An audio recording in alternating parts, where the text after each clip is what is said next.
Pod Jung, podcast sobre questões do cotidiano, sobre a ótica da psicologia analítica, mas sem junguianizar demais as coisas. Olá, estamos começando mais um episódio de Pod Jung, um podcast de psicologia analítica, mas sem junguianizar muito as coisas. E hoje eu trouxe uma convidada, trouxe até uma homenagem para ela, na minha vestimenta aqui, uma foto de Perpétua, porque nós vamos falar com uma pessoa que adora novelas. Ela é comunicadora social, formada em audiovisual, mas sempre teve um interesse, desde pequenininha, sobre as novelas e vai ter uma conversa aqui bastante interessante conosco. Falo hoje com Ana Andrade. Prazer, Ana. Prazer. Muito obrigada por me receber. Então, como é que é essa sua história com novelas? Como é que você lembra qual foi a primeira novela que você assistiu e que você gostou bastante? 4x4. Foi a primeira de todas, eu não me lembro nada da novela, inclusive estou para reassistir, porque tudo que eu me lembro é Babalu. Mas sempre minha mãe me conta que eu já era 4x4, passou em 94, então eu tinha 3 para 4 anos. Então eu não me lembro, obviamente, da novela, mas eu me lembro das histórias e eu me lembro da minha mãe sempre falando que era, não, chegou a hora da Babalu, por favor, Babalu, Babalu, e eu pedi para assistir a Babalu na televisão. E que eu me lembro, assim, de ter assistido inteira, do começo ao fim, pela primeira vez foi o Clone, que aí já é mais ali de 2001, mais ou menos, eu já tinha 10 para 11, então era 100% criança noveleira mesmo, assim, que tipo, dava a hora da novela, sentava na frente da televisão com a vovó para assistir novela. E acho que daí, inclusive, que chegou a minha vontade de ser comunicadora, assim, né? Eu cheguei na faculdade de comunicação porque o meu grande sonho era ser a nova Glória Pérez. Já mudei de sonho depois que a Glória Pérez aconteceu, mas foi assim que eu caí nesse mundo, assim, foi por causa da novela. É muito interessante porque talvez você seja uma das últimas gerações de crianças que acompanharam novelas dessa forma, né? Porque hoje os meninos têm várias outras coisas e streaming para poder acompanhar, mas nós somos de gerações diferentes, mas que de alguma forma compartilhamos isso, né? Eu também cresci com novela. E eu acho uma coisa muito interessante o streaming, assim, eu penso muito sobre a novela como ferramenta e como coisa que acontece na sociedade, porque eu acho que o streaming de fato muda a novela para sempre, de um jeito muito sem volta, assim, eu acho. Tanto porque eu vejo em coisas mais básicas de tipo, a audiência da novela atual não é nem aos pés de Avenida Brasil. E óbvio que não, porque a Avenida Brasil vem no momento em que você não tinha streaming dessa forma, você tinha que sentar e assistir novela na televisão no dia que ela passava. E hoje, eu que acompanho a novela, as últimas das 9, 4 ou 5 eu assisti inteiras de cabo a rabo, eu vejo às vezes 3 dias seguidos no streaming porque não deu tempo. Então as coisas mudam, a forma como você consome isso muda, assim, né? Então, para mim o streaming é uma revolução na novela que eu ainda não sei o que vai acontecer, né? Você tem até novelas prontas para o streaming, isso é uma novela de verdade? Se ela não tem... se ela não é aberta, se o público não interage, como é que funciona? Então eu penso muito sobre novas tecnologias e o que isso vai fazer com essa forma de comunicação, assim. Já dá pra gente ver que o papo vai ser interessante, né? Mas o que você acha que desperta tanto a atenção e de uma forma tão quase que democrática, né? No Brasil, a gente pensar, principalmente essas novelas mais antigas e tal, o quanto elas atravessavam a vida do brasileiro de fora a fora, né? Assim, eram das pessoas das mais baixas classes sociais, econômicas, até a elite, todo mundo assistia e se envolvia muito com novela. Novela determina moda, determina o que se escuta. Como é que você vê essa influência no nosso cotidiano, no Brasil? Eu acho que eu vejo muito a novela, na verdade, como uma via de mão dupla, sabe? No sentido de que, obviamente, ela influencia muitas coisas, então...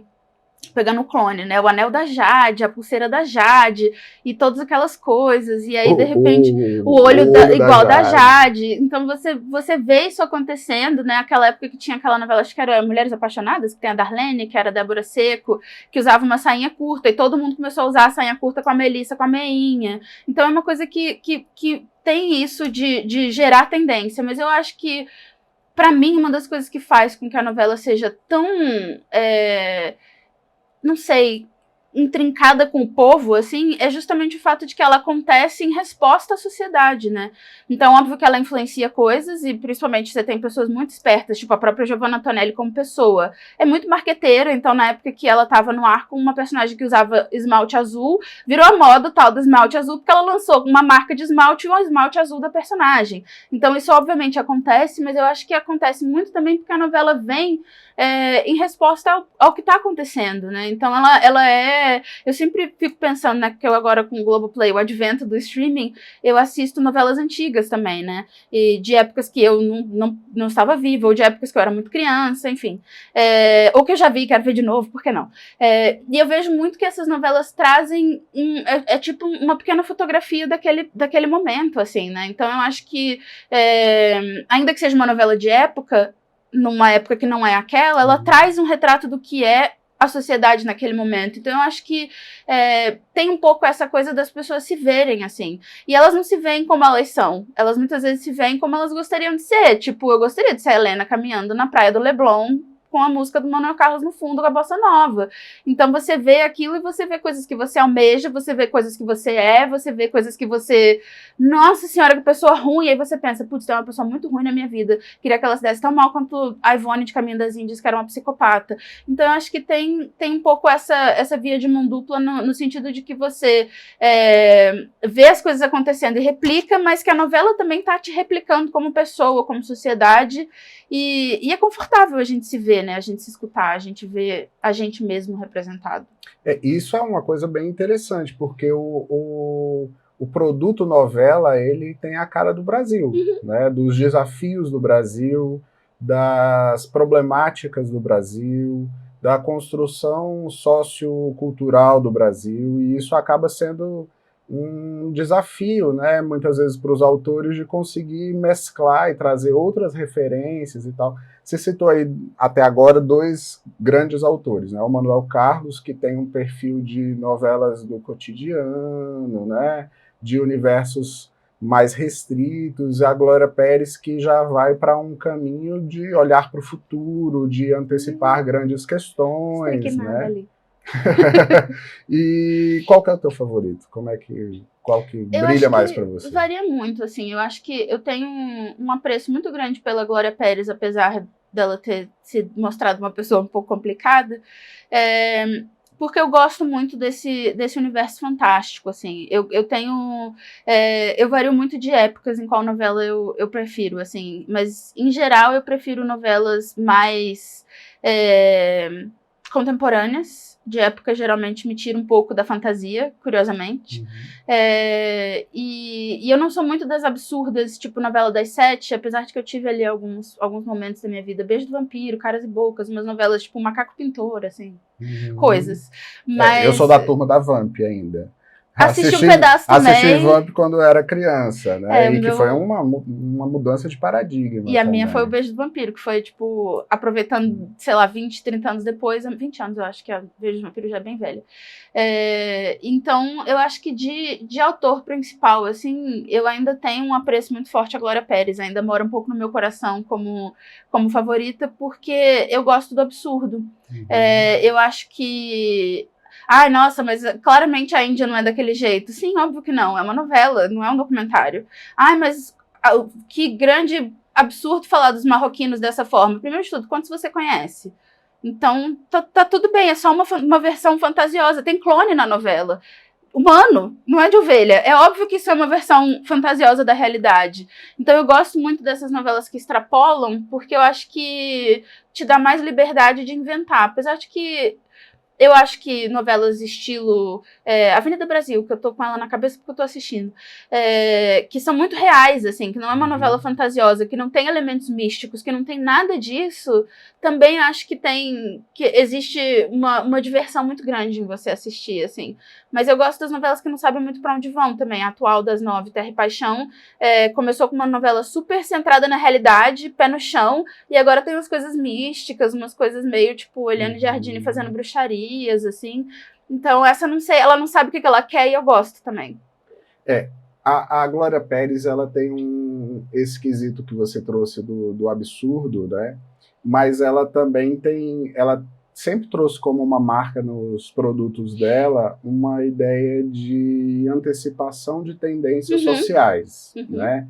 Então, assim, ela falou sobre relacionamentos via internet no começo dos anos 90, quando a internet ainda era discada, pulso de madrugada, e isso era traduzido na própria novela.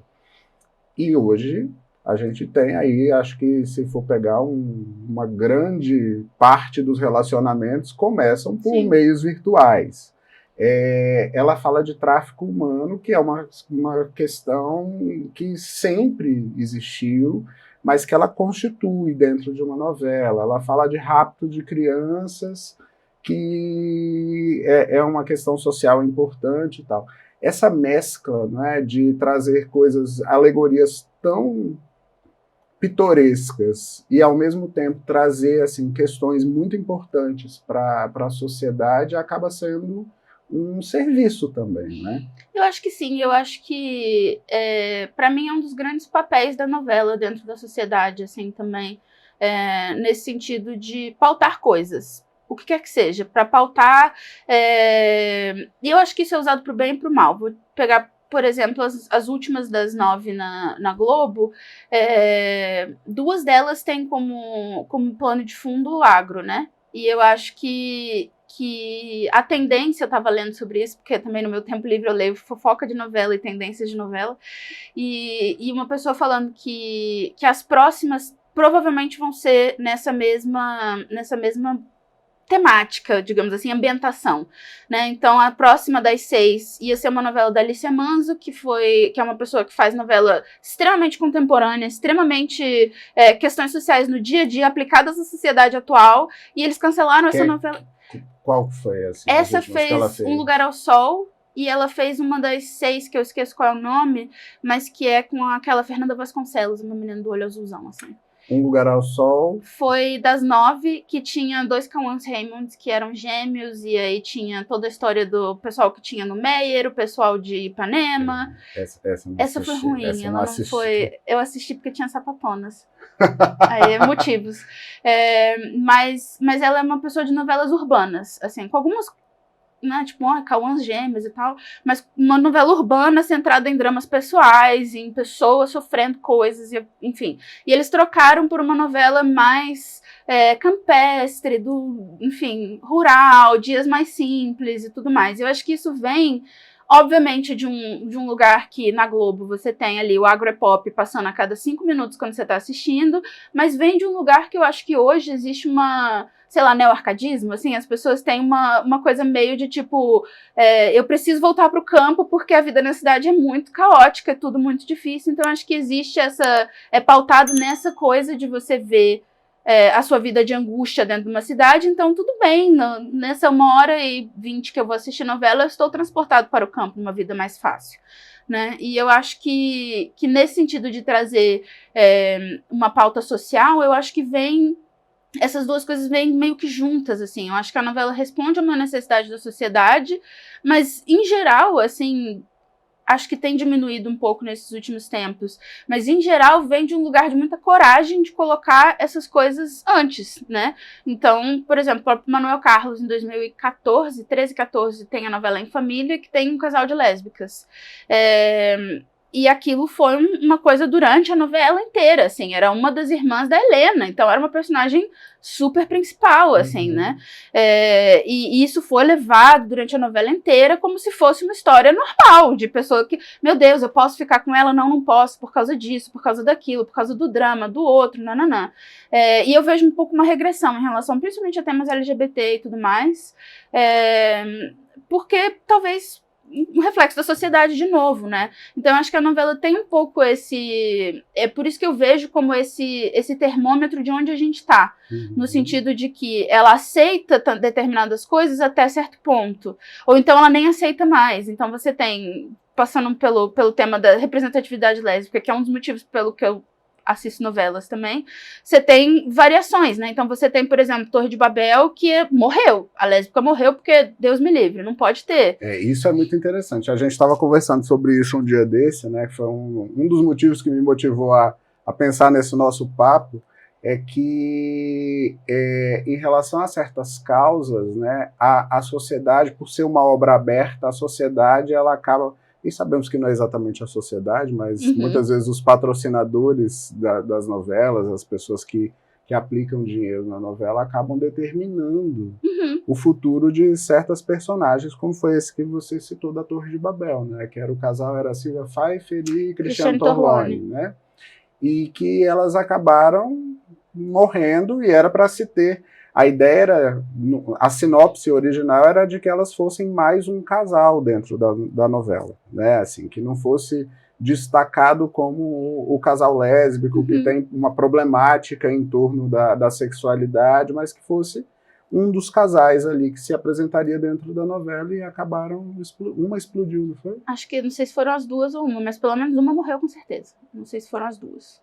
Pois é, como é que será que se faz esse movimento, né, de determinar o futuro de personagens a partir dessas tendências sociais, ou de reprovações, ou de aprovações também, que podem fazer com que certos personagens ganhem uma notoriedade? O que será que determina isso? Eu acho que tem várias coisas, né? Eu acho que um exemplo de o que determina, por exemplo, atualmente na novela das 9, Terra e Paixão, tem um casal que ainda não formou oficialmente casal, mas que tem uma construção de casal de 2 homens que estão super populares.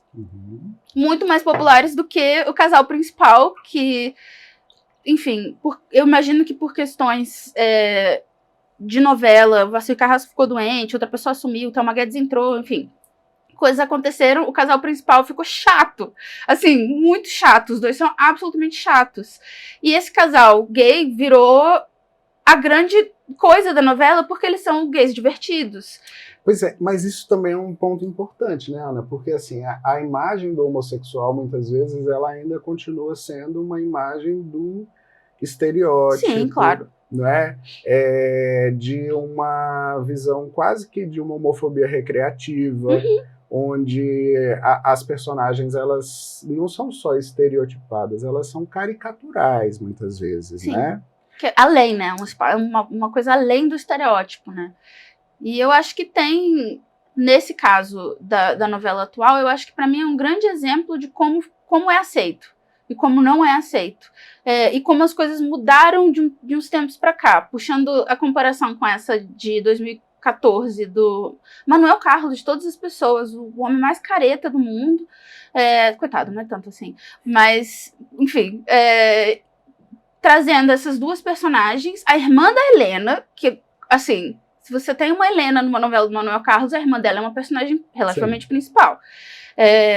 E aí e essa coisa que se desenvolveu de forma bonita, bacana, uma coisa que, tipo, parte do processo ainda era, nossa, mas eu estou apaixonada por uma mulher, nossa, mas e agora? Que tudo bem, é uma história que se conte, pessoas passam por isso, é de verdade. E hoje você só tem aceitação se você tiver a caricatura, né? Eu acho que a gente deu uma regredida como sociedade dentro desses temas, e em alguns outros também, assim, eu vejo que em alguns pontos a gente conseguiu avançar, por exemplo, o movimento negro, a novela Vai na Fé, que acabou agora das 7, né? Das 7, acho que foi a primeira vez que uma novela tinha mais pessoas pretas do que brancas na Rede Globo, e assim, 2023. E foi a primeira vez que isso aconteceu. Você assiste Terra e Paixão, você tem núcleos inteiros de que não aparece uma pessoa branca. Ou então, de vez em quando ela aparece, e ela é claramente, tipo, nossa, a pessoa branca envolvida ali. E tem muito mais personagem preto do que jamais teve em novela. E eu assisto já há alguns anos. E vendo as novelas antigas é ainda mais esquisito. Porque você vê e é tipo, caracas, todo mundo é branco. Que é isso? Eu lembro na época do Segundo Sol, que foi uma novela que foi... Que vergonha. Ela era dentro de Salvador, que é a cidade mais preta fora da África, no mundo inteiro, né? De população preta, de uma forma mais consolidada, e que todo mundo era branco. E não foi essa também que tinha um grupo de pessoas que eram descendentes de japonês, e todos eles eram feitos por pessoas brancas também? Teve uma novela que aconteceu a mesma coisa, que era uma situação assim, que era tipo a Giovanna Antonelli fazendo papel de uma descendente de japoneses. E é tipo... Antonelli, assim, tipo... É você pensar que, assim, não é um novo olhar à toa que eles têm quando eles resolvem inserir não só personagens pretos dentro de uma novela, mas de reconduzir personagens, de reconduzir papéis para essas personagens, para que elas tenham protagonismo, elas entrem em conflitos que são os conflitos da sociedade, que não sejam só os conflitos raciais, né? Isso é uma nova dimensão e talvez uma resposta do público também, né? Acredito que sim. Eu acho que vem muito dessa coisa de você se ver, né? Porque durante muitos anos as pessoas se veem, mas elas não se viam de verdade, né? Elas se viam numa projeção fantástica, porque o país tem há muitos anos 50 e tantos % de pessoas pretas. E aí na novela todo mundo é branco, então a população em si não está se vendo de verdade. Ela está se imaginando sendo aqueles personagens, tendo problemas, vendo problemas que tem igual o bairro dela na novela e tudo mais, mas a pessoa não está se vendo de verdade. Então eu acho que eu imagino que venha de um lugar de mercado, no sentido de que você precisa que as pessoas voltem a assistir novela. Como é que você faz para as pessoas voltarem a assistir novela? Você, de fato, bota ela na novela para ela se ver, de verdade, dessa vez. Até porque você tem um crescimento exponencial de personagens fora de novela, fora de televisão, fora do circuito comercial, que ganham uma popularidade infinita vivendo a própria vida, né? Então, assim, os youtubers, as pessoas que, de alguma forma, ganharam uma carreira muito bem consolidada no sentido de retorno comercial, financeiro, de adesão das pessoas à pauta que elas trazem. Essas pessoas da vida real, elas tiraram o público da televisão. Né? A população ela prefere assistir a vida de certos youtubers a assistir uma novela onde ela não se vê representada. Né? E eu acho que vem muito desse mesmo lugar de gostar de reality show, por exemplo, né? Porque você tem aquela ideia de que ele é tudo genuíno, de que estão as pessoas reais. Que da mesma forma que no Big Brother não é verdade tudo, tem um monte de coisa pautada, a vida do influencer também, a gente só vê o que ele mostra, né? Então eu acho que essa ilusão de realidade prende muito mais. E eu acho que a novela tinha um aspecto muito mais de ilusão da realidade que ela perdeu com esse advento de outras formas de comunicação, popularização de outras formas de comunicação. Então eu acho que se perdeu, mas não muito, assim, porque de vez em quando eu vejo comentários nos posts do G-Show e as pessoas falam de uma forma muito genuína, de um amor muito genuíno pelos personagens, assim, do tipo, nossa, com certeza o Kelvinho é muito apaixonado pelo Ramiro, eles precisam ficar juntos, e você vê que aquilo é genuíno, que a pessoa genuinamente, tipo, se importa com essas pessoas, se importa com esses personagens, né, e eu acho que é uma coisa que vive um pouco nessa magia da novela, de que são pessoas reais? Não são. Mas enquanto eu tô com a televisão ligada e elas estão passando, elas são reais. Eu vou ficar com ódio da vilã que tá atrapalhando a vida da mocinha que tá tentando passar a perna nela. Eu vou ficar indignada e encantada com a Carminha, que é uma louca. Mas, caracas, ela é muito maravilhosa, porque ela não é uma pessoa real. Porque ela tá ali naquele mundo de fantasia, onde é aceitável você ser uma pessoa péssima desse jeito, que não tá mexendo comigo, então, de boas, mas tá ali mexendo com a coitada da Nina, nossa, coitada da Nina, aí quando a Nina volta, é tipo, yes! Porque você imagina que, tipo, você já passou por uma chefe otária que nem a Carminha, sabe? Todo mundo já passou por alguém daquele jeito. Então, eu acho que tem essa... O apelo da novela pra mim, nesse espaço de entrar na sociedade, para mim é muito emocional, é tudo muito, né? É tudo muito exacerbado. Eu tenho uma paixão especial pela forma que as coisas são meio que montadas. Então eu assisto novela fazendo coisas. Então é tipo, tô ali trabalhando com o celular passando a novela. E aí de repente tudo fica em silêncio e entra uma música. Pã! Aí eu sei que eu preciso parar e eu preciso olhar, que é o momento que a novela tá me dizendo: olha aqui, porque vai acontecer um negócio muito doido. Então eu acho que vem muito desse lugar de ativar emoções em você, assim, né? Com a música, com o próprio formato, com botar as pessoas em situações cotidianas que você olha e fala, caracas, coitada, né? Poxa, a fulana tá passando pelo mesmo perrengue. Nossa. Isso que você tá dizendo é algo que, dentro da psicologia analítica, a gente entende como os afetos. E a gente entende que os afetos, eles são mobilizados por aquilo que nós chamamos de imagem. Imagem não é só uma imagem pictórica, né, de uma fotografia, por exemplo. Quando a gente pensa numa Coca-Cola, o cheiro da Coca-Cola é a imagem da Coca-Cola, o vermelho da Coca-Cola é a imagem da Coca-Cola. O barulho dela fazendo... O barulho dela soltando gás quando é aberta é a imagem da Coca-Cola. Essas imagens, elas têm o poder de ativar dentro da nossa psique, de despertar afetos, de atrair afetos. E isso que você traz é algo que talvez seja a grande marca dessas novelas mais antigas, né? Da época das trilhas sonoras de novela, dos discos, né? Trilha sonora nacional e internacional. Aí as novelas que eram bem nacionalistas, né? Que tinham as novelas de sertão, de interior, que eram 2 discos só com músicas nacionais. Rei do Gado, Tieta, né? Elas traziam ali, elas ditavam, inclusive, como é que a gente se emocionava, né? Porque aquelas músicas viravam as músicas que embalavam casais, que divertiam as pessoas, eram as músicas que iam construindo dentro da novela a história das personagens, mas também fora delas a nossa própria vida, né? Você também colecionava discos de novela? Sim, eu tinha o do Beijo do Vampiro Nacional e Internacional, Rei do Gado, Laços de Família, Mulheres Apaixonadas. Aí começou o advento da gravação de CDs, aí eu parei de comprar e tal. Mas eu montava o CD direitinho. E eu acho que até isso, assim, né? Porque a novela ela é um produto de mercado muito mercadológico, né? Tem coisas muito claras de gerar dinheiro para a emissora, vender propaganda e tudo mais. E eu acho que, eu não sei, me instiga a saber o que vem por aí, assim, no sentido de toda essa coisa que você descreve de o som da novela, a trilha sonora e tudo mais, isso tinha um significado que hoje já não tem mais, né? Então, você ter uma música na novela em, sei lá, 2005... Nossa, era o sonho de todo artista. Qualquer artista. E aí hoje você ter uma música na novela já não é tão relevante, porque o Spotify tá ali para qualquer um.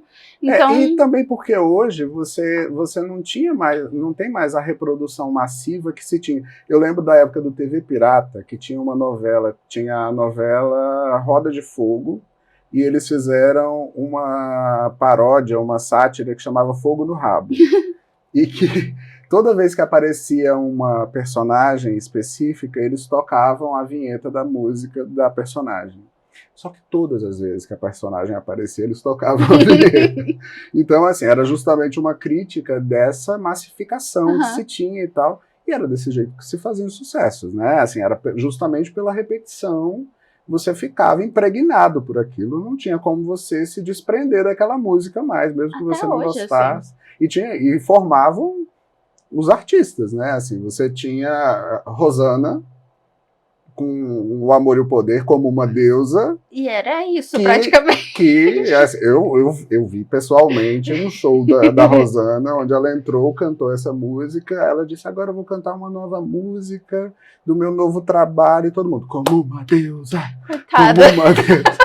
Ela, calma, eu vou cantar depois, mas de novo, fim, não sei o que, tá? Agora eu vou cantar outra, como uma deusa. Né? São pessoas que elas viram donas de um hit que muda durante 8 meses a vida de um país. E depois... fica, mas eu acho que fica em alguns aspectos, porque, por exemplo, outro dia eu não sei que música que eu tava escutando, que eu falei, gente, essa música era de uma novela. Qual novela que era? Eu fiquei, não era Mulheres Apaixonadas, não era isso. E era uma novela nada a ver, assim, e eu fiquei com isso, porque, não, essa música era de uma novela, era de um casal, e não sei o quê, era uma música... Bem fácil de achar, né? Era de uma novela, de um casal. Era uma versão de Eu Preciso Dizer Que Te Amo, da Marina Lima. E eu fiquei, cara, isso é de uma novela, eu sei, qual é eu acho que é Paraíso Tropical. Não, era de... Explode Coração. E era um casal, né? Era um casal, era com o Léo Jaime. E eu fiquei tipo, gente, de onde... Qual novela? E eu fico pensando nisso, assim, tem... tava te falando antes de uma loja de camiseta que faz camisetas de novelas e tal, e uma das camisetas é Vanessa Rangel Palpite, porque ficou da novela do... Nem me lembro qual, é aquela que a Letícia Spiller tá o cabelo preto, eu acho. Referências.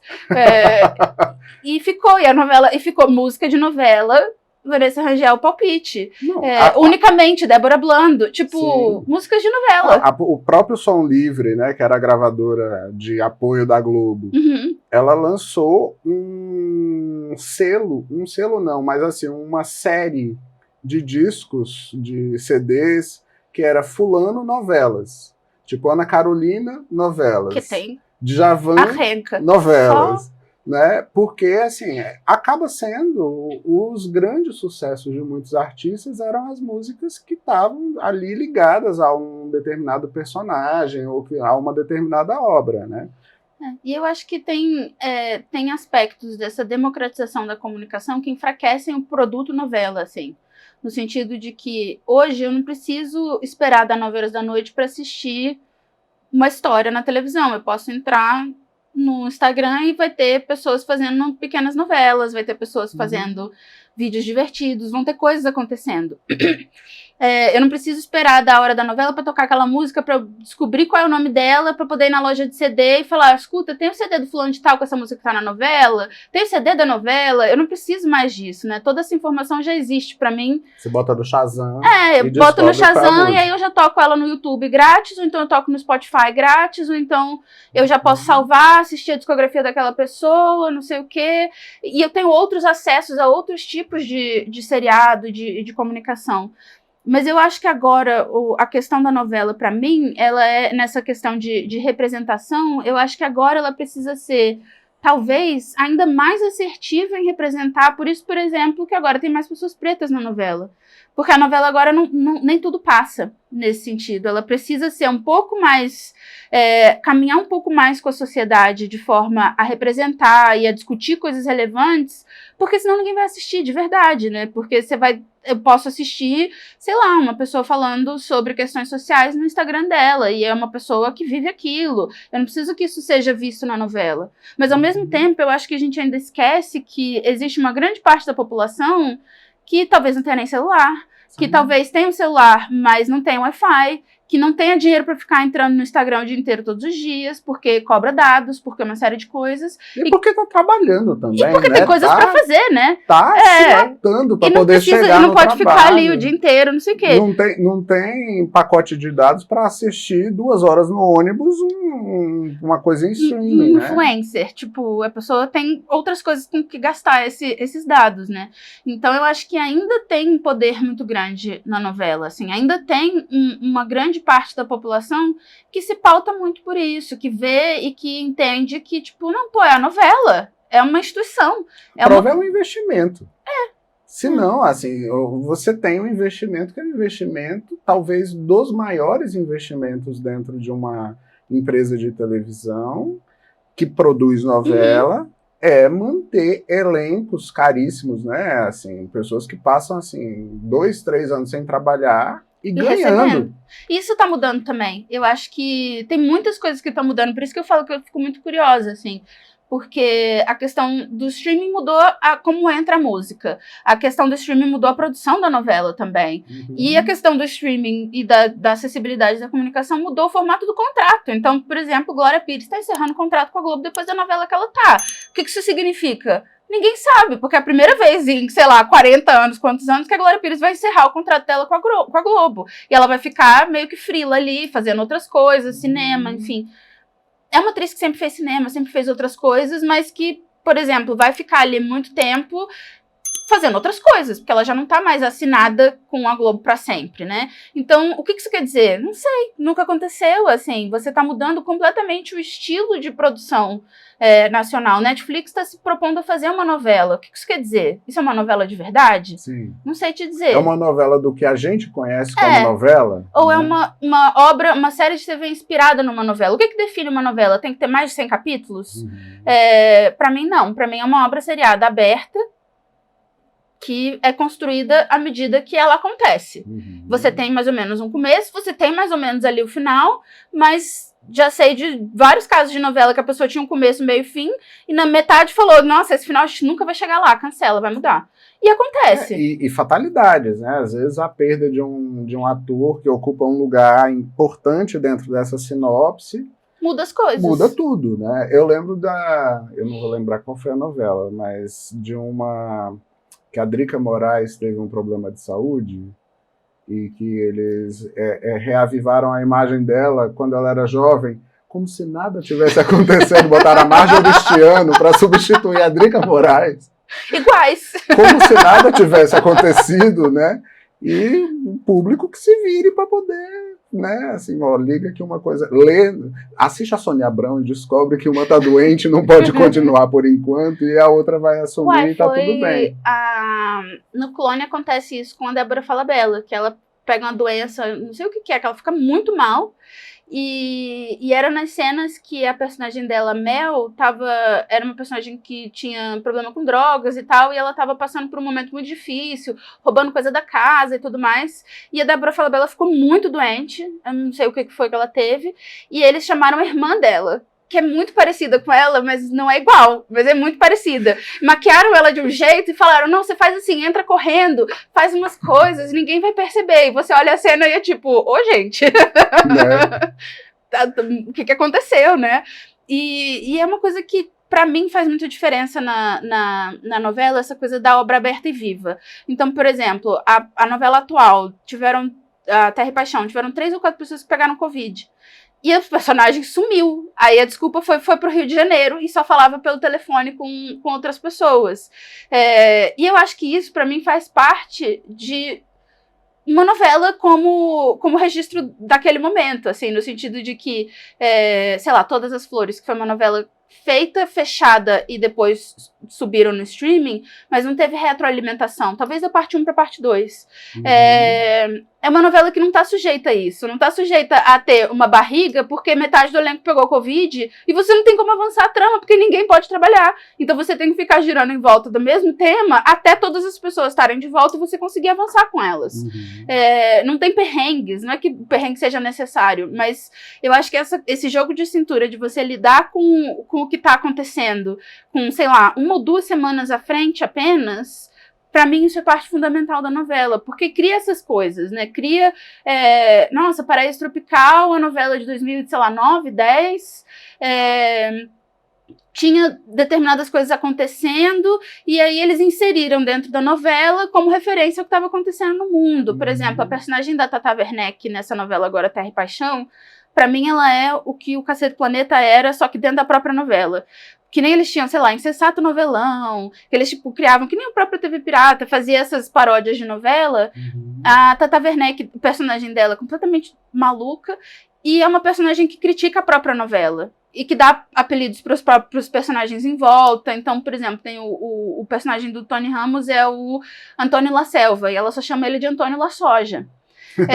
Porque ele é um grande fazendeiro de soja, e aí os La Soja. Tem a outra que é uma personagem que tem um cabelinho de cuia, assim, que ela só chama de Beisola. E tipo, dentro da novela, ela faz isso, tipo, é uma personagem que tá meio que excluída do fluxo da novela, porque ela flutua numa outra dimensão, assim, ela é meio que a gente ali dentro, assim. Usa meme, ela usou... A outra pessoa também usou aquele do Attenzione Pickpocket, porque tem um italiano na novela, ele rouba uma pessoa e, obviamente, alguém sai correndo atrás dele dizendo Attenzione Pickpocket, porque é um meme que tá acontecendo hoje. Sim. E você pensa, daqui a 10 anos alguém assistindo isso no stream, a pessoa vai falar, que canalhos é isso? Attenzione Pickpocket. Mas não é pra essa pessoa daqui a 10 anos, é pra mim que tô assistindo hoje. Então, o que eu gosto de ver é isso também, de ver a novela de 10 anos atrás e falar, nossa, realmente, né? Isso acontecia 10 anos atrás. Isso era uma coisa. O grande império da Mona Lisa em Avenida Brasil é um império de alisamento de cabelos. Que hoje em dia, tipo... Não. Que hoje em dia é um contrassenso. É um contrassenso. Você não pode ter uma pessoa fazendo... como é o concurso Garota Chapinha. Tipo, isso é uma coisa que é extremamente 2014, 12, sei lá, quando é essa novela. E agora as novelas, quando você vê no streaming, elas vêm com uma placa preta. Essa novela reflete costumes da época em que foi realizada. Ah, é? E eu fiquei pensando, nossa, a partir de quando, né? Só que, tipo, Paraíso Tropical, que é acho que de 2010, já tem. Isso faz 13 anos, menos de 15 anos, e já tem. Então as coisas avançam muito rápido, de forma que o que fica registrado ali já é problemático, digamos assim. Já é... Que eu não acho que seja problemático, porque eu acho que dizer que é problemático é anacrônico, né? Eu acho que para aquela época não era. Hoje você olha e realmente, tipo, as coisas um pouquinho difíceis, assim. É tipo os Trapalhões, né? Não tem como você pensar Que, tipo, em reprisar os Trapalhões hoje na TV aberta. Não dá. E na época não era inaceitável. Eu dizer que é inaceitável sempre é anacrônico pra mim, né?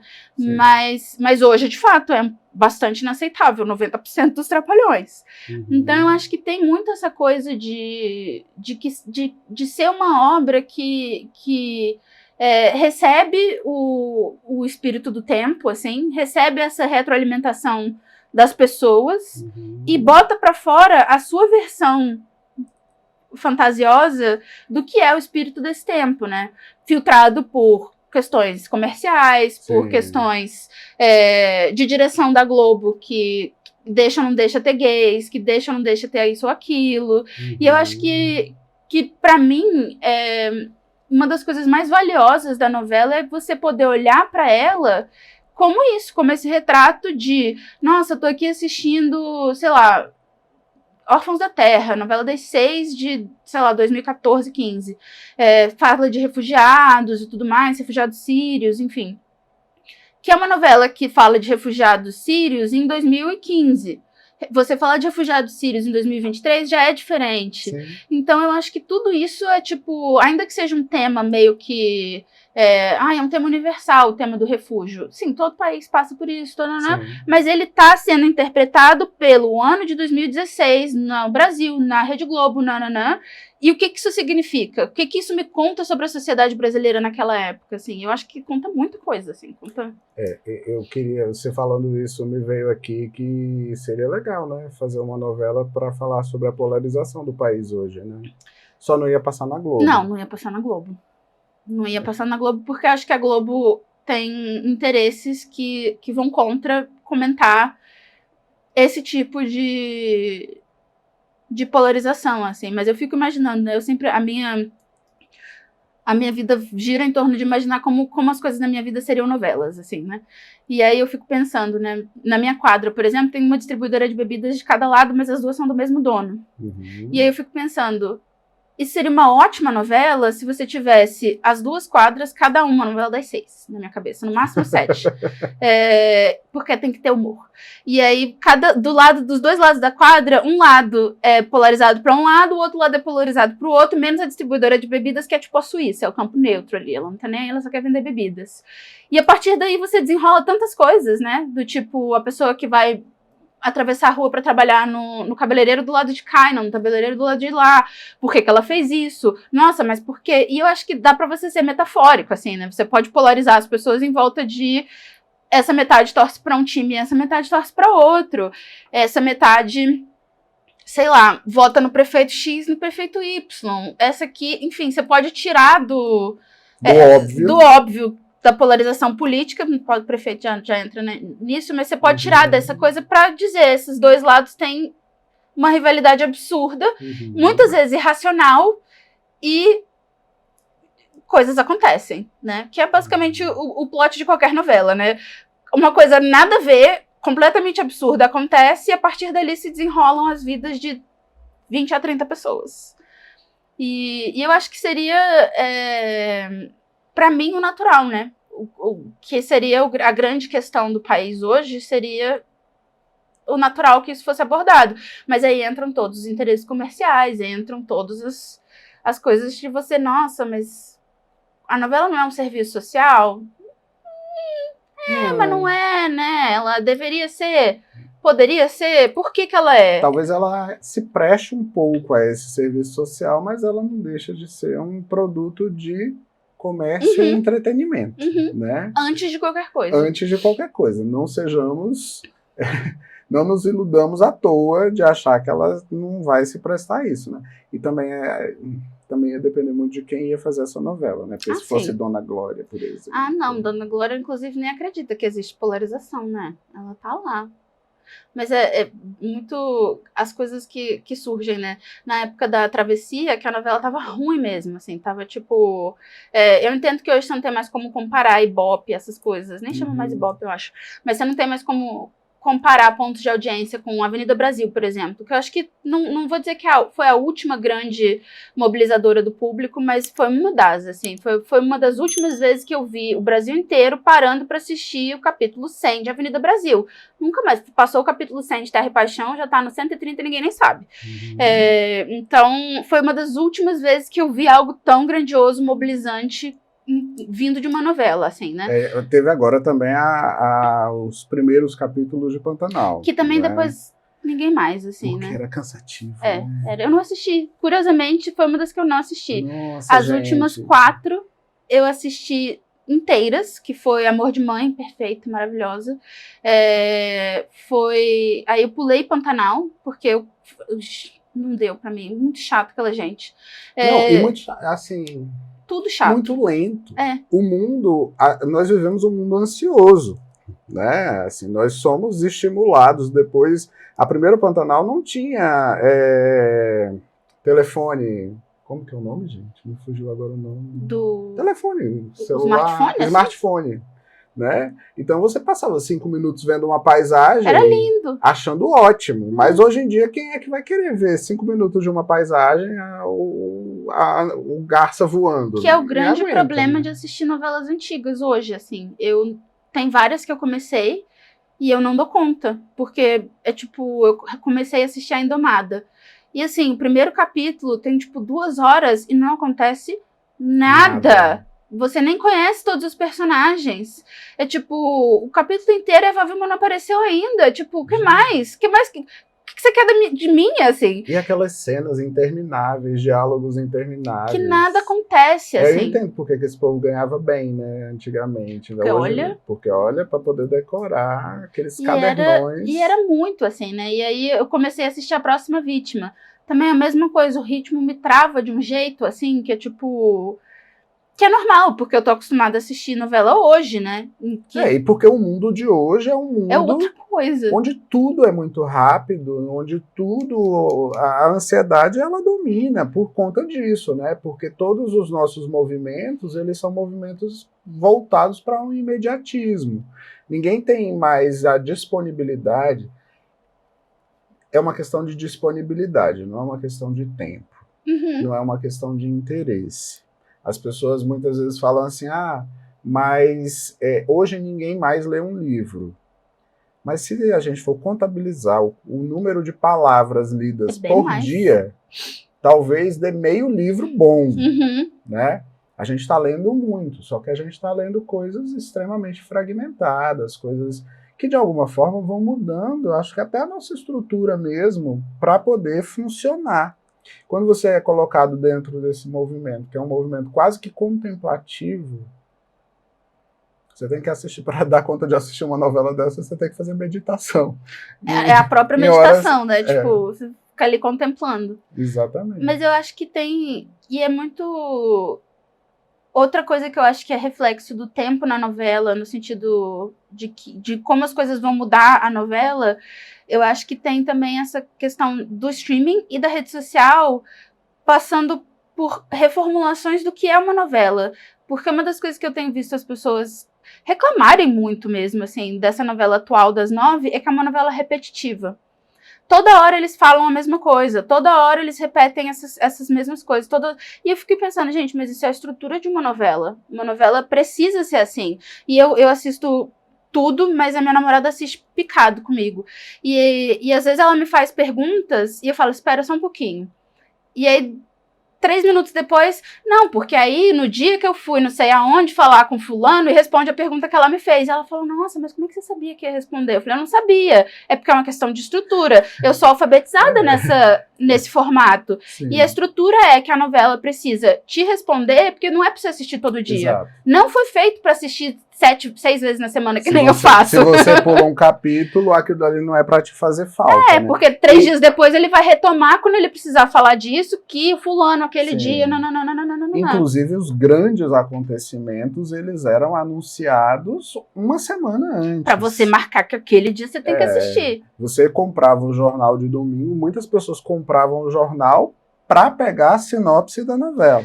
Eu ia direto. Minha mãe tinha assinatura de jornal de fim de semana. Eu nem queria saber do jornal, eu já chegava a revista da TV. Abria na página do que vai acontecer essa semana, que dia que eu tenho que assistir. Esse dia eu não posso perder. E eu acho que tudo isso muda muito, né? Assim, no sentido de... Hoje em dia as pessoas têm aversão a spoiler. E no contexto da novela isso não é aplicável. Não existe spoiler na novela. Até porque a obviedade é o spoiler na novela. Você já sabe. Tipo, se você é uma pessoa versada em novelas, e não precisa ter estudioso, você só precisa assistir. Você vai aprender que quando isso aqui acontece, isso aqui acontece. Já perdi as contas de... Não, é esse aí, é esse cara que vai levar o tiro. Como é que você sabe? Que essa não é a primeira novela que eu assisto. Eu já assisti muitas. E eu sei que se a pessoa entrou correndo na hora que tem alguém com uma arma na mão... Provavelmente ela vai levar o tiro. Sim. Por quê? Sei lá, porque assim funciona. Porque tem convenções, não sei, porque sim. E eu acho que essa coisa de você ter pessoas assistindo diariamente no streaming gera esse desconforto com o formato. Mas é porque o formato não é pra você, ou pra mim, no caso, que assisto 6 dias da semana no streaming. Ele é pra pessoa que assiste 2 ou 3 na semana. Que só assiste na quarta-feira, que o capítulo é curto, porque tá esperando pra ver o futebol. Sim. Porque, enfim, e é pra todo mundo entender. Então é por isso que uma novela tem bordões. É por isso que uma novela tem... Trilhas de personagens. Tem o homem que faz o negocinho da pulseira. Porque você precisa marcar algumas coisas, isso. Né? E quando eu falo trilha, eu não tô falando não necessariamente da música do personagem, mas você tem a trilha cômica da novela, você tem a trilha de suspense da novela. Você tem, né? Essas coisas, elas são gatilhos importantes para que você possa saber o que vai se passar naquele momento. Como você disse, né, que você gosta de estar ali fazendo alguma coisa enquanto você assiste a novela. Nesses movimentos que você tem ali dessas trilhas, é a hora que você larga o que está fazendo para olhar, para saber que tem alguma coisa importante que vai acontecer. Que você chega correndo da cozinha porque você estava lá fazendo a janta, e você chega correndo, epa. Ela te chama, né? Tipo, a novela te chama para poder perceber certas coisas, né? E eu acho que essas coisas mudam muito, e eu acho que continua sendo, pra mim, um registro do espírito do tempo, assim. Do tipo, quando é que a novela vai deixar de ser tão repetitiva?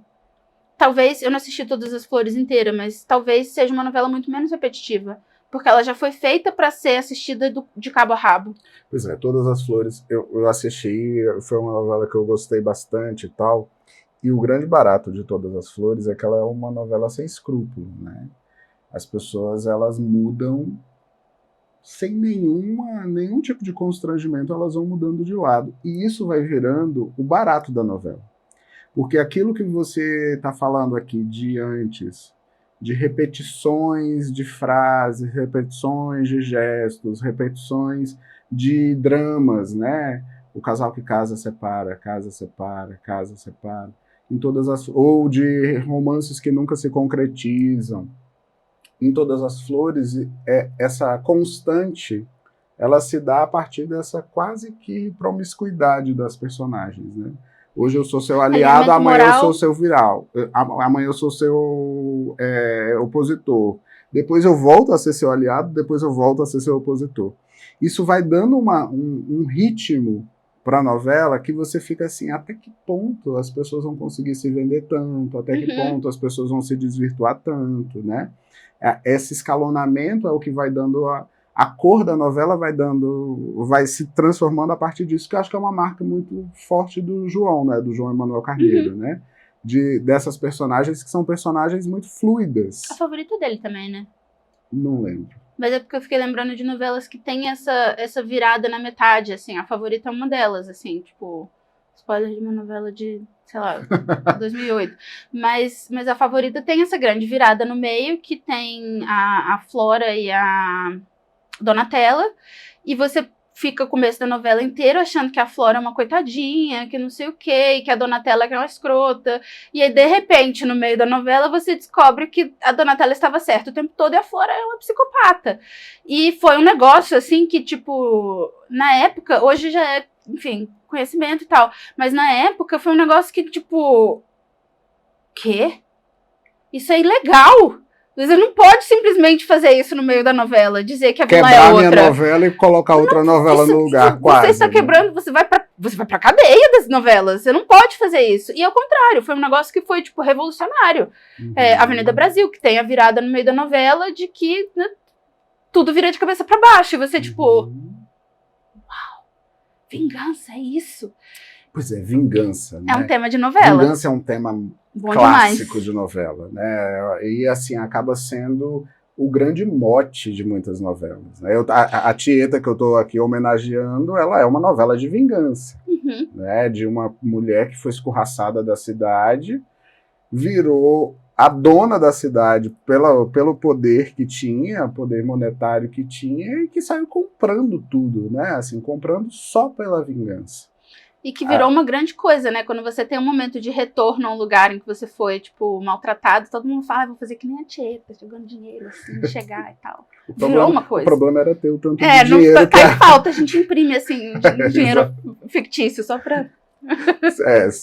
O problema foi esse, assim, mas a ideia da vingança, ela acaba sendo super primoroso para a novela, né? Ela acaba trazendo e acaba revelando talvez o grande barato das novelas, para mim, que são as vilãs. Eu amo. Eu sou apaixonado. A Perpétua não está aqui à toa. Perpétua é a minha vilã favorita da vida. Você falou da primeira novela sua, que foi 4x4. Não foi a minha primeira novela, obviamente, mas assim, foi uma novela que eu amei, Tieta, e que eu assisti algumas reprises. Quando saiu em DVD, eu comprei o DVD e assisti. Quando assisti recentemente no Viva, é aquela coisa que, de alguma forma, acho que eu devia ter entre 9 e 10 anos, e eu acho que ela tinha uma função de trazer para mim, no meu universo particular, a inserção de vários temas, e de temas... eu sou filho de nordestinos, e eu conheci cidades do interior que não eram uma Santana do Agreste, mas que estava perto dali, né? E isso, de alguma forma, me trouxe reflexões importantes naquele momento, coisas que hoje, adulto, né, eu consigo perceber a função que ela trouxe, uma função psíquica que ela trouxe para mim. E a imagem da vilã, da Perpétua, é uma imagem que até hoje ela reverbera dentro de mim, pela ideia do moralismo, da hipocrisia, né, da ganância, de tudo que ela representava de uma forma extremamente caricata. Eu acho que ela está dentro do rol das personagens, das grandes personagens brasileiras, né? Assim, se você for fazer um levantamento de 20 personagens brasileiras, ela certamente está ali. Total. E que, assim, tem um brilho justamente por ela estar num limite, né?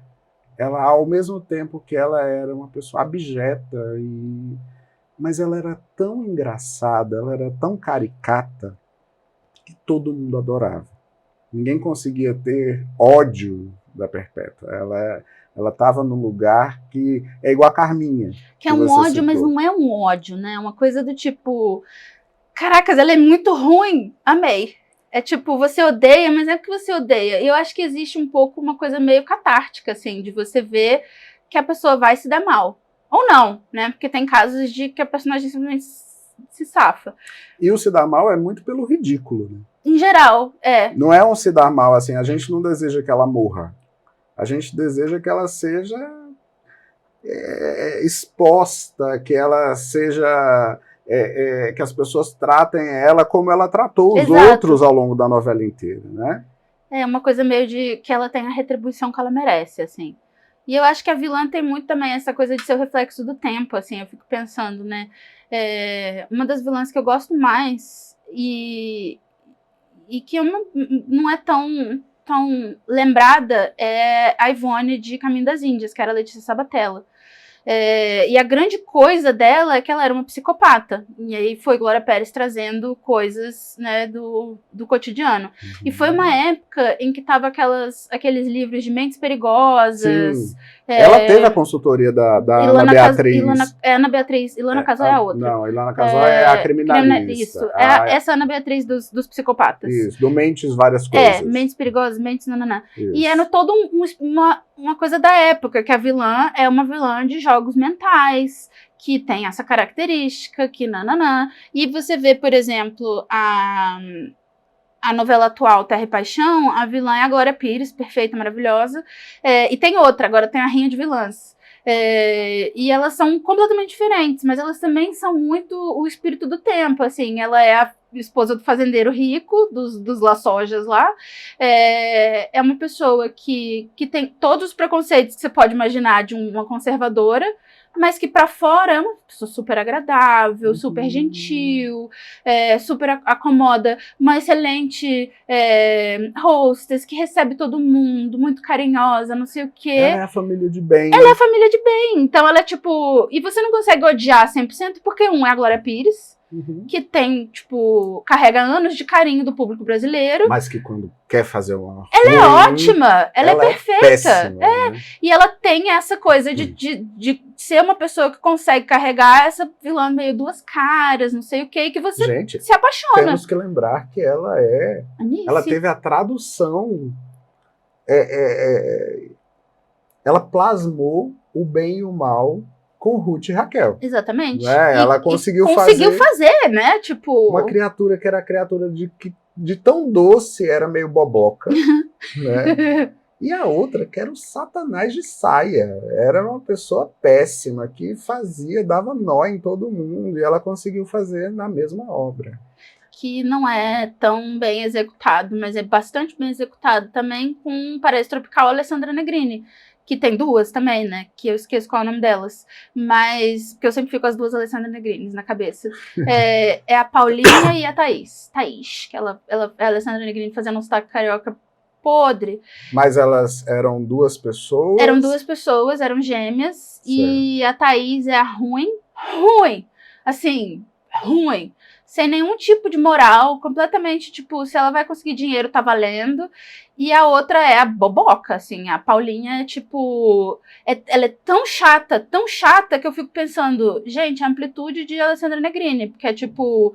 A vilã é super divertida, engraçada, obviamente, e a boazinha é chata, mas é assim... mas é o que costuma ser, né? A boazinha é muito chata e a vilã é maravilhosa. As pessoas que, de alguma forma, marcam as novelas nunca são as mocinhas. Não, a não ser que seja uma mocinha tipo a Nina, que não é exatamente uma mocinha. Mas a Nina, ela era uma personagem muito complexa, né? Porque é vingança. Porque tinha a ideia da vingança, porque ela tinha uma coragem muito grande para poder colocar essa vingança em prática. Uma balança moral não muito equilibrada. Nada equilibrada. Ela tinha, ao mesmo tempo que ela defendia valores e causas, por exemplo, a criancinha, que era uma criancinha gorda, e que ela defendia e que ela fazia todo Mas ela também era amoral em diversos momentos. Ela fazia coisas que eram bem... Mentir sem nem questionar. Não, ela não tinha... Ela estava muito obstinada dentro do propósito de vingança dela e ela conseguia trafegar muito bem dentro desses lugares, né?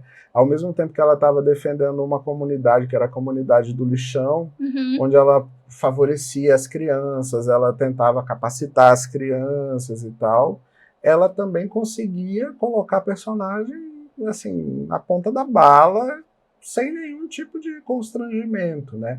A complexidade dela talvez tenha sido um advento para essa ideia das novelas, né? Porque ela foi aquela que, mesmo sendo a mocinha, ela era uma mocinha que não tinha nada de boba, que não tinha nada de ingênua, de despreparada, ou de placidez, de docilidade, né? Ela era fingida. Quando convinha, ela fazia o que ela precisava fazer. E eu acho que isso também vem um pouco desse reflexo de tempos modernos, né? Assim, de que cada vez mais as novelas são com personagens mais complexos, apesar de elas ainda obedecerem determinadas fórmulas, determinadas coisas que transformam elas nessa coisa tão mobilizadora de afetos, no sentido de, tipo, eu sei que se eu sentar pra assistir uma novela das 9, eu vou rir, eu vou ficar chateada, eu vou ficar feliz, eu vou achar uma coisa engraçada, eu vou achar uma coisa ultrajante, eu vou ter um mix de todas as emoções que uma pessoa pode passar durante o dia ali. Mas eu acho que cada vez mais as mocinhas são menos paspalhas, né, assim, o que eu acho que é uma necessidade do tempo. E eu vejo nessa atual das 9 que eles estão errando a mão, e eles estão colocando a vilã no lugar de paspalha muito pamonha, e ela tá ficando chata. E o mocinho... A mocinha. E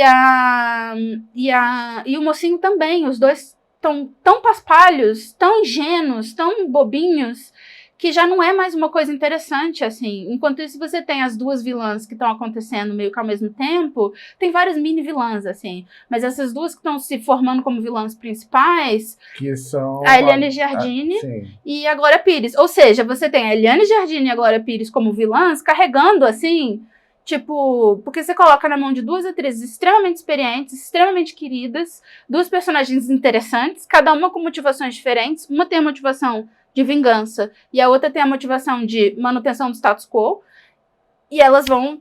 O embate vai ser, imagino que com as duas. Porque são as duas personagens interessantes. Porque a mocinha tá chata, o mocinho mais chato ainda. E aí, né? E você anda com essa novela pra onde? Se os dois são absolutamente insuportáveis. Você anda com a vilã, que é o que vai, né, mover a sua novela. E com a Tata Werneck fazendo maluquices no meio da novela, assim. Mas pelo menos elas não estão rivalizando em nome de homem, né? Não, elas estão, assim, em volta do homem. Em volta do patrimônio do homem. Né? Mas, assim, porque em vários outros momentos a rivalidade que se tecia era a rivalidade em torno do amado, né? Não, as duas brigam em torno da grana que ele tem, mas eu acho que nenhuma das duas... Uma delas, a Eliane Giardini, a Agatha, ela, de fato, tem motivação de vingança e ela odeia ele.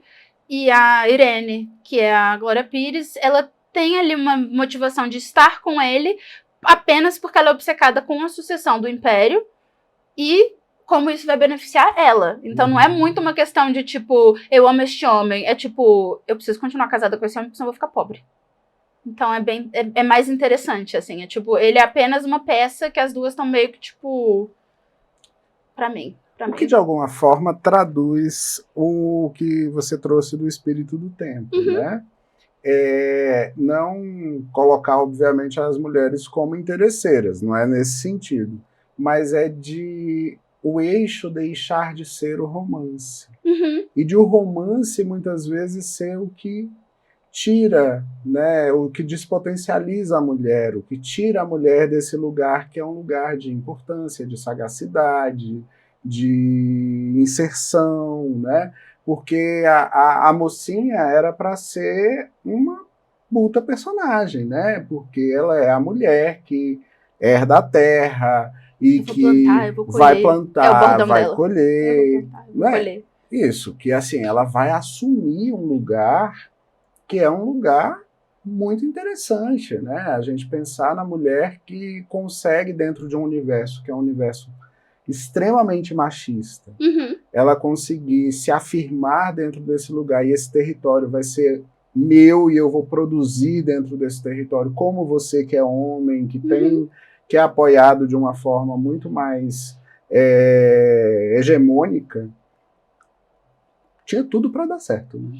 Tinha, eu acho que o que eles perderam a mão realmente foi tirar o foco da história dela dessa grande coisa de resiliência, eu vou plantar, eu vou colher, eu vou plantar, eu vou colher, porque passou por vários momentos, assim, né, e aí teve um momento do eu vou plantar, eu vou colher, porque mataram o marido dela, ela falou, não, agora eu vou plantar, eu vou colher, não. E aí ela tava prestes a ter a primeira colheita, e aí foi um grande momento de brilho exemplar de Glória Pires, tacou fogo na plantação dela inteira, cena maravilhosa. E você lá, yes, taca fogo! E é tipo, epa, mas aquela era a mocinha. E aí você assiste e tal, tudo pega fogo. Ela, não, vou começar do zero, não sei o quê. Só que agora eles entraram, já que ela já é ofensora do meio ambiente, como fazendo o agro, agora tem minério, tem diamante na terra dela. Então, além disso, ela quer minerar, porque não estava bom de destruição ambiental. E aí a história tá toda em volta disso, não sei o quê. E aí tem semanas que todas as colunas de fofoca anunciam uma grande virada na Aline, uma grande virada. Ela vai mudar de personalidade. Eu tô tipo, gente, já era pra ter mudado 3 vezes, porque tá chata?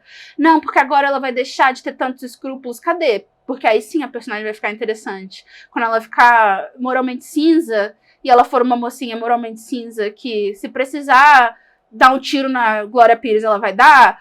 Mas ela é mocinha. Tudo bem, gente. É 2023. A mocinha não precisa mais ser um anjo de candura. A mocinha ela não precisa mais ser uma orientação para a sociedade de como a mulher deve se comportar. Porque por muito tempo essa construção da mocinha ela vinha quase como um exemplo social de quem você pode ser, do que é virtuoso ser. A vilã era sempre a que era exageradamente má, como se nós pudéssemos distinguir o bem e o mal de uma forma tão clara, tão preciosa, né? O que a gente está falando aqui é de uma humanização. Sim. Porque as pessoas elas são tomadas por coisas que são boas e que são ruins. Elas agem de uma forma interessante, de uma forma precipitada ou equivocada. Essa é a vivência da vida humana, né? E é interessante porque quando a gente fala de vilão de novela, a imagem que a gente tem são das mulheres vilãs. Os homens vilões são, tipo... não pega, né? Não funciona bem. Só se eles estão atrelados a uma mulher. Exato.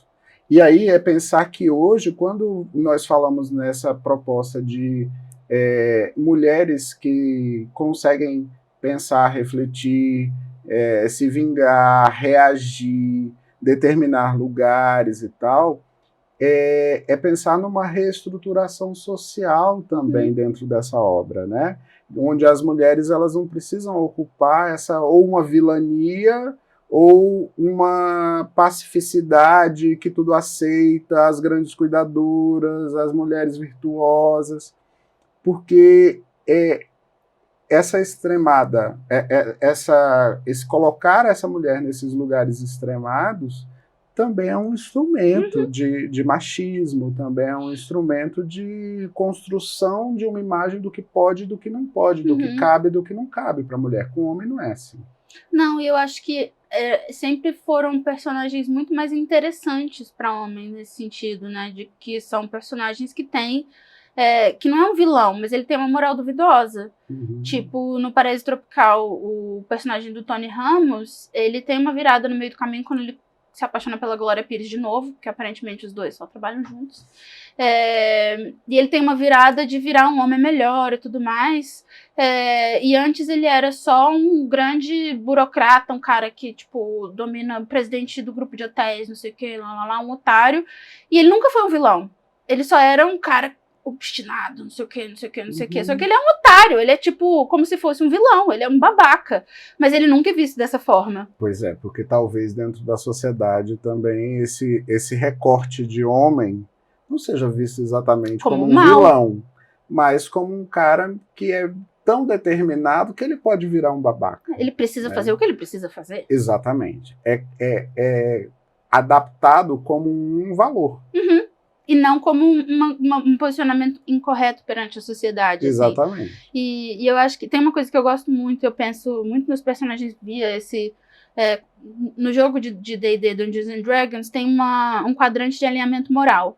Que você tem um quadrante normal e que a pessoa pode ser, no eixo de cima, ela pode ser leal, neutra ou caótica, e no eixo lateral ela pode ser má, neutra ou boa.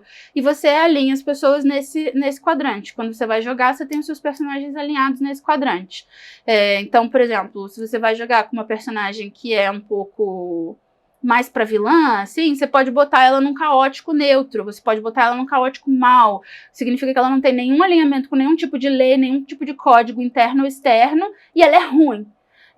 O leal é um personagem que é alinhado a códigos. Pode ser a minha Bíblia, pode ser a minha Constituição, pode ser a regra da minha família. E é uma pessoa que vai seguir isso de acordo com esse alinhamento. E eu vejo hoje, usando isso para novela, que você tem muito menos mocinhas que são leais e boas, que são super alinhadas com esse código moral vigente da sociedade e muito boazinhas, muito fofinhas. Os personagens de novela estão saindo desse lugar plano, assim, as pessoas estão sendo escritas de forma mais circular, mais esférica, assim, né? Mais complexa. Mais complexa, que eu acho que é um reflexo desse crescimento do formato, no sentido de que antes o formato era popular por ser tão enlatado, digamos assim. Certo. Do tipo, você espera que isso vai acontecer. Né? Tipo, essas coisas são altamente absurdas. Uhum.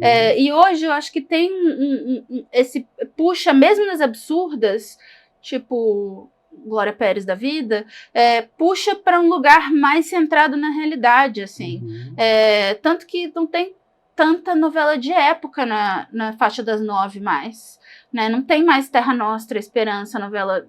As novelas de época ficam em outras faixas horárias. Sim. 6, geralmente, né? Porque eu acho que é um objetivo de trazer a coisa muito mais para, tipo, raízes no chão, assim.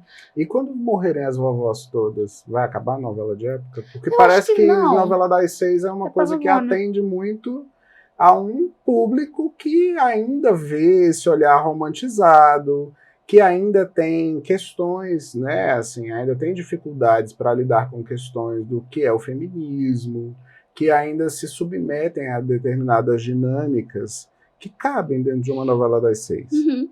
Porque você precisa botar ela ali em 1920, 1919. Isso, né, 40, 50. Mas eu acho que não, porque eu acho que vem um pouco dessa ideia de reviver essa coisa meio neo-arcadista, assim.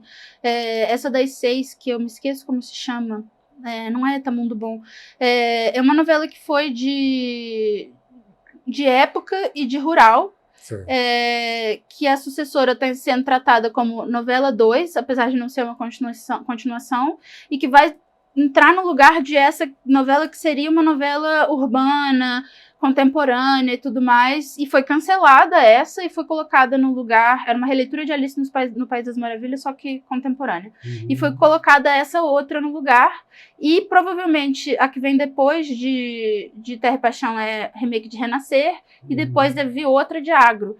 E Pantanal era uma novela de agro, assim, desculpa, mas era. E eu acho que talvez... Não, e Renascer também é uma novela de agro também, agro, né? quase, né? É uma novela de Brasil profundo. E é exatamente isso que eles estão indo na direção do Brasil profundo. Por quê?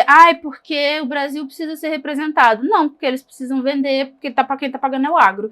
Então, eu acho que a novela de época não deixa de existir, porque existe essas duas coisas acontecendo, o agro tá pagando, então a novela de rural é boa, e as pessoas estão nesse momento de caos tão intenso, que ainda que você não fique contemplando o milho, não sei o quê, você pelo menos tem um momento de ver o verde, ver uma menina no trator, a vida é um pouco mais simples e tudo mais, e você alimenta uma ilusão de que a vida rural é a solução, é o simples e tudo mais. Então eu acho que ainda existe espaço para isso, assim. Eu acho que talvez exista menos novelas urbanas de época, tipo Chocolate com Pimenta, uma que acabou recente da Larissa Manoela, essas coisas. Gente, me explica, inclusive, você que gosta.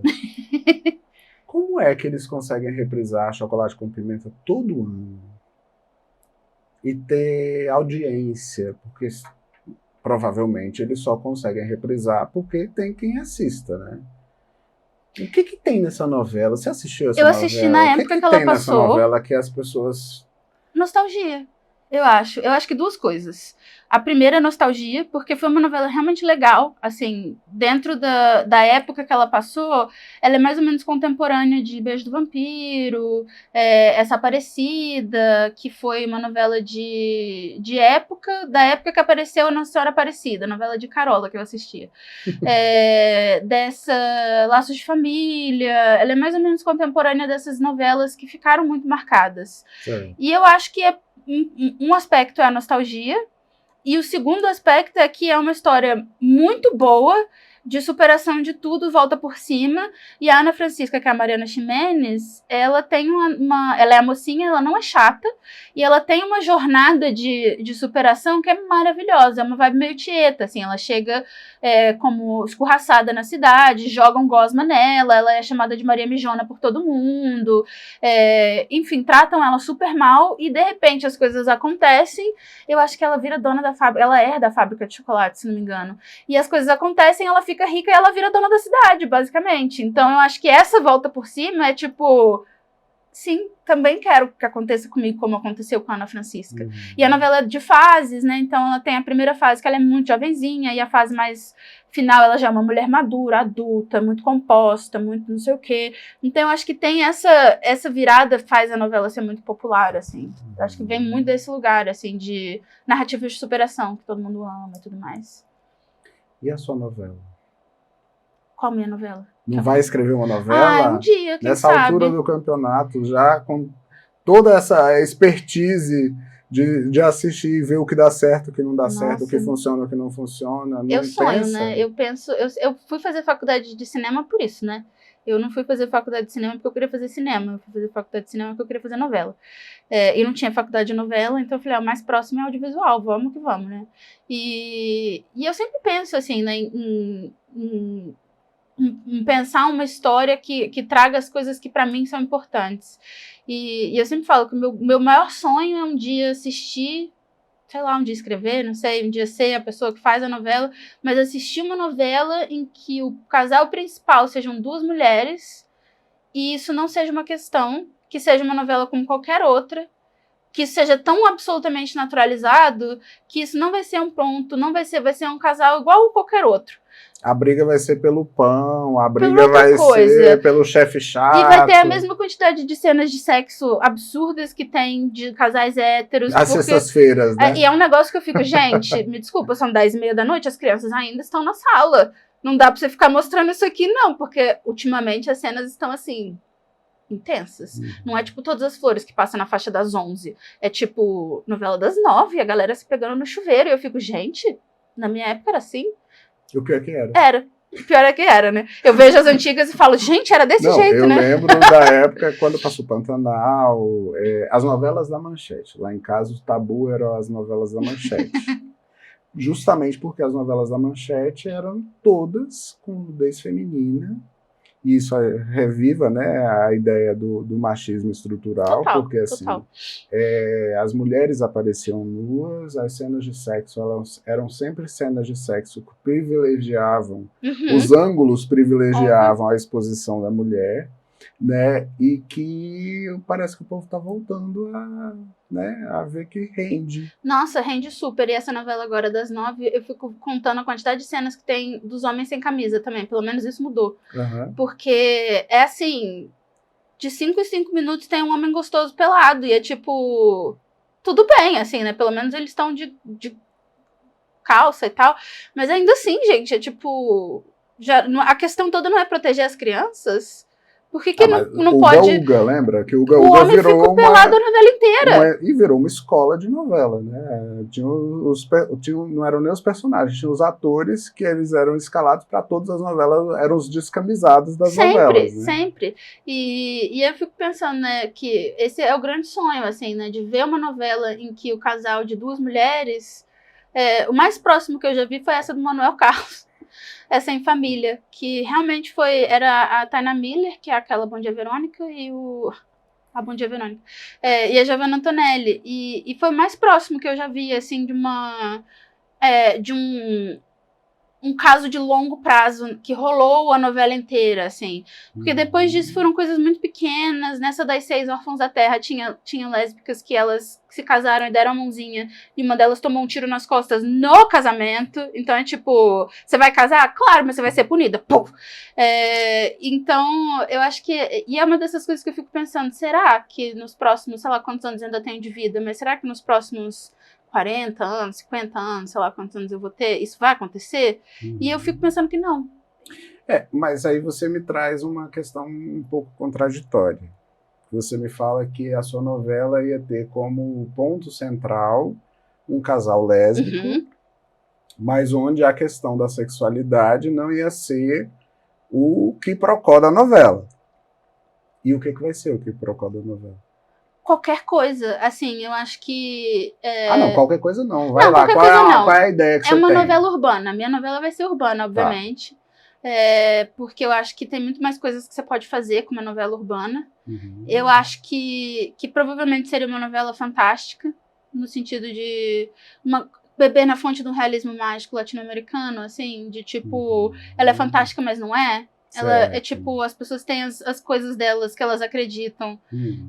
Tipo brincadeira do copo. Tipo, é um mundo em que tudo é verdade. Do tipo, você acredita em Deus? Deus existe nesse mundo. Você é de religiões espíritas? Também é verdade nesse mundo. Você é de religiões de matriz africana? Todas são verdade. Todas elas acreditam, todas elas acontecem, todas elas funcionam. Acho que seria uma coisa meio aquele Deus Americanos, versão novela, assim, que traz... Eu gosto muito desse tipo de obra que traz essa coisa mitológica aplicada, digamos assim. Tem uma série de quadrinhos que se chama The Wicked and the Divine, que eles são todos deuses, acho que gregos, e eles existem no mundo, assim, tipo, um é cantor, o outro é acho que um advogado, enfim, eles existem. Ou aquele Fables, que são uma série de quadrinhos também, que eles vivem num quarteirão, num prédio em Nova York, e eles vêm do mundo das fábulas pra cá. Então, você assistiu um que fizeram? O Once Upon a Time é meio que isso também. Não, que fizeram aqui no Brasil, com os temas folclóricos. Eu só assisti a primeira temporada, eu tenho que assistir a segunda, mas é um pouco isso, assim, de que essas coisas existem. Que essas personagens, elas estavam todas inseridas no contexto urbano. No mundo. E estavam disfarçadas, né? Assim, todas elas conviviam ali, mas elas estavam em situações... Mas elas eram chamadas, né? Até inclusive com a Alessandra Negrini. Que ela é a Cuca, maravilhosa, incrível, melhor Cuca. E eu acho que pra mim seria uma novela desse tipo, assim, que traz... Que bebe na fonte desse realismo mágico. Porque eu fiquei pensando uma vez, eu li uma coisa de alguém falando... É óbvio que existe o realismo mágico na América Latina, né? Porque é um lugar que você atravessa a rua e claramente pode ter um macaco em cima da árvore que vai te dar oi, assim. Provavelmente ele vai te dar... Tipo, isso acontecem coisas tão malucas que se o macaco descesse da árvore, parasse na sua frente e falasse, oi senhora, seria tipo, sim, posso te ajudar? E não tipo, caracas, um macaco falante. Tipo, sim. Claro, macaco falante, obviamente. Então, eu acho que eu traria coisas nesse tom, assim, uma fantasia urbana e provavelmente algum tipo de intriga de herança, obviamente, que eu acho que é um dos temas que eu gosto muito, assim, tipo, coisas bem absurdas, tipo, gente, coisa de rico, briga de herança, assim. Eu acho muito bom quando tem briga de herança. Certamente teria um point, um restaurante, um bar, um lugar, um gigabyte da vida, onde as pessoas iam pedir a rodada de suco delas. E no núcleo cômico? Olha, o núcleo cômico...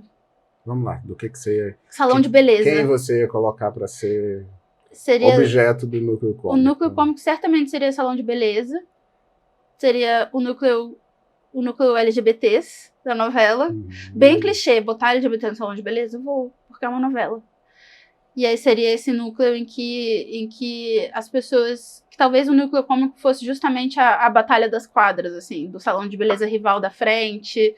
E por que vocês brigam? Não, a gente não pode dizer. E aí você descobre lá na frente foi porque uma votou em determinada pessoa na eleição de 2018 e a outra não. E aí dali pra frente a briga delas começou, assim. Então acho que teria esse elemento...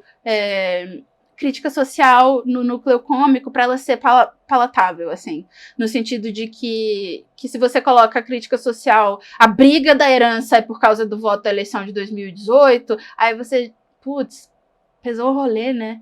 Mas se você bota as duas cabeleireiras histriônicas batendo boca, porque uma votou em não sei quem, a outra votou não sei o que, nananã, aí você transforma isso numa coisa consumível, né? Do tipo, eu posso rir disso, já passou. Então acho que tem... E provavelmente seria uma novela de época pré-pandêmica. Certo. Ali no máximo até 2019. Até para caber todos esses contextos. Exato. Porque a pandemia mudou coisa demais, então ela seria de época. Ótimo, vou torcer para você escrever logo a sua novela. Já estou ansioso para acompanhar a sua novela. Por favor, se for liberar no streaming, libera de semana por semana, que é pra gente poder assistir, E não ficar, né? ali todo dia tendo que esperar a hora certa, porque eu já me desacostumei desse negócio de assistir novela. Eu tenho na hora alarme no certa. celular. Literalmente, 21h20, mesmo? escrito novela. E aí, se eu estiver assistindo outra coisa, eu decido naquele momento. Vou parar o que eu tô assistindo e assistir a novela? Não, hoje não. Amanhã eu assisto no streaming. E aí tem dias e dias, assim. Tipo, não, amanhã eu tenho muita coisa pra fazer no trabalho, vou economizar e ver trabalhando. Mas toca todo dia, 9h20. E é bom que você não desprograma o seu alarme, porque você assiste toda a novela, Toda acabou novela. a próxima novela, já você vai entra. assistir de novo. Toda e já vez. tá. Vamos ver Renascer. Tô meio assim, né? Vamos ver. Vamos ver se vai ter Cão da Garrafa de novo, né? Mas Renascer eu não tô tão empolgada, não. Não gosto de remake, por exemplo. Eu acho que eu prefiro quando ela é uma novela que usa exatamente os mesmos temas, as mesmas estruturas e é outra, do que o remake. Porque eu acho que você não precisa fazer remake de uma coisa formulaica. Você pode só usar a fórmula de novo. Mas eu entendo que vende mais remake, né?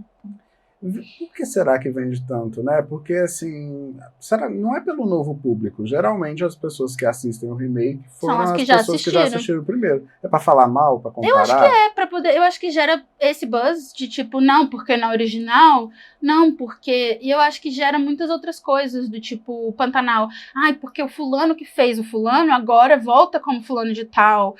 Ai, porque isso? Ai, porque aquilo? Ai, porque na novela tal, a Juma isso, a Juma aquilo. Então, eu acho que você gera uma camada adicional de discussão em volta disso, assim. E eu acho que é mais fácil você vender a marca Renascer, Pantanal, do que você vender a novela, sei lá, Mato Grosso. Reviver. Tipo, é a mesma, mas não é? E aí eu acho que é mais fácil você ter... já tem uma base do que as pessoas esperam. Mas é porque, pra mim, tipo, desnecessário, porque toda novela é formulaica em alguma medida, né? Toda novela tem algumas coisas que são repetitivas. Sim. Porque faz parte do formato. Então, por que você só não reusa o formato? Faz outra novela no Mato Grosso, mas não precisa chamar de Pantanal. Ah, mas é porque não vai ter a Juma. Então, acho que vem um pouco dessa... Acho que tudo gira em volta muito da nostalgia, assim. Sim. Saudades do video show. A sua tem nome? Não. Ainda não tem nome? Não tem nem muito ainda. Mas vai se passar em Brasília, provavelmente, né? Pra sair do eixo Rio-São Paulo. Ótimo. É isso. Um dia. Adorei nosso papo. Adorei sua novela. Já tô na expectativa dela. Tá bom? Agradeço mais uma vez a sua presença. E você continue aqui conosco. Faça tudo aquilo que todo mundo diz, de curtir, compartilhar, fazer cortes. Aqui não é uma novela, mas é quase uma obra aberta. E até a próxima, o nosso próximo encontro. Um abraço, até mais. Pod Jung, podcast sobre questões do cotidiano, sobre a ótica da psicologia analítica, mas sem junguianizar demais as coisas.